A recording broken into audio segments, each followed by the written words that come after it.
Ar ôl y saboth, aeth Mair Magdalen, Salome a Mair Mam Iago i brynu perlysiau i'w rhoi ar gorff Iesu. Yna'n gynnar iawn bore Sul, fel oedd hi'n gwawrio, dyma nhw'n mynd at y bedd. Roedden nhw wedi bod yn trafod ar ei ffordd yno pwy oedd yn mynd i rolio'r garreg oedd hi ar geg y bedd iddyn nhw. Ond pan cyrraeddon nhw'r bedd, dyma nhw'n gweld fod y garreg eisoes wedi rolio i ffwrdd, roedd hi'n garreg drom iawn. Wrth gamu mewn i'r bedd, gwelson nhw ddyn ifanc yn gwisgo mantell wen yn eistedd yno ar y dde. Roedden nhw wedi dychryn.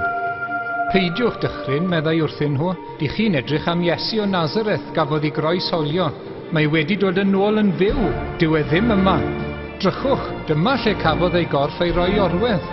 Ewch a dweud wrth i ddisgyblion a Pedr, mae Iesu mynd i Galilea o'ch blaen chi. Cewch chi weld yno yn union fel roedd wedi dweud.